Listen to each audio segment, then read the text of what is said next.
Kathy, you have done a lot of work on measurement and instrument development on the concept of comfort. Would you like to tell us just a little bit about that process? Well, I went back to my professor, Dr. Roberts, and showed her this enlarged grid, the one that I talked about in the first segment of our presentation, with 12 cells. I, at this point, thought I was finished with, I had defined comfort. Mm-hmm. And my vision was that any nurse now could use this for whatever reason, to design interventions, to design a comfort study, to do an assessment. Beverly Roberts, on the other hand, said, can you make a questionnaire out of this grid? And again, I was naive, and I said, oh, that will be easy. You know, I considered this the hard work, what led up to doing a questionnaire. So I went home with my grid, and it took me one afternoon to develop 2 items that were positive, 2 items that were negative for each cell. And I ended up then with 48 items. Half were positive, half were negative. I knew to do this because I was also taking an instrumentation class, and I had discovered an article by Lynn Rue, I believe it is, R-E-W, that talked about developing questionnaires using a map of the content domain. And I considered my taxonomic structure a map. And if I had an even number of items across the map, then I would have those parts of the content domain represented. This didn't mean I had it completely covered. Did you go to the literature at all and look at statements that might have been written about uncomfort in the literature? The literature really was focused on symptom relief, and they equated comfort with symptoms like pain, nausea, itching, and it was a very particularistic view of comfort. Comfort was the absence of these symptoms. And in nursing textbooks, it was the same way. I had hoped to find some guidance for environmental comfort, sociocultural comfort, but there really wasn't a lot. I referred back to my original articles that I used for the concept analysis, but this was going to be, according to Dr. Roberts, a general comfort questionnaire. And at that point, I was familiar with what made me comfortable and what made my family comfortable and what made my patients comfortable. So I really kind of went back to my clinical experience and my personal experience. So it was a lot of personal knowing that went into the general comfort questionnaire. Well, I brought back my 48 questions to Beverly, and she said, well, you should do a pilot study with this.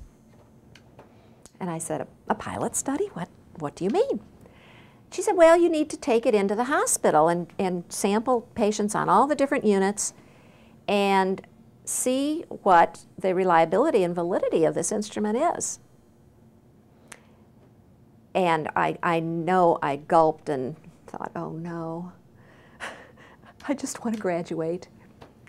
And at Case Western Reserve, an instrumentation study did not qualify for graduation or dissertation. And she was upfront about that, but she said, this will help you in the future. I think she was right about it being an important thing to do at that time, but it did slow me down about another 2 years. So when I say that it took me 10 years to get through my PhD program, these are the reasons why.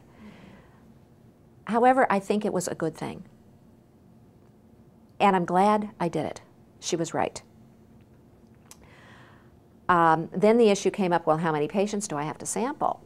And she said, go to the literature, find out what the statisticians say. And she had me use Cohen, who was pretty conservative, and he said 10 subjects per item, that is 480 subjects, patients in the hospital, that I would ask them to answer this questionnaire one time.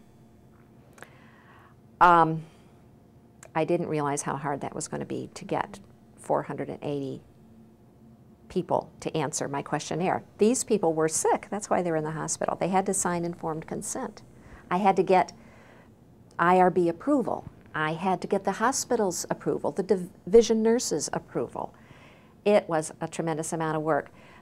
But I was teaching at University of Akron, and I had access to some wonderful students who signed up to work with me for inquiry too.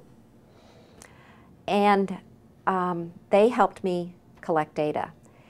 We used 2 hospitals, and in a year I had 250 subjects. So what was the outcome of the instrument development? First of all, let me just say, I stopped at 250. I decided to go back to the statistical literature and find out if everybody believed the same conservative estimate that Cohen believed. And I did find a few different references from statisticians who said 5 items per subject was minimum. And that's what I had. So I took that evidence to Beverly and I said, I've got to stop this, and here's the evidence. And she said that was fine.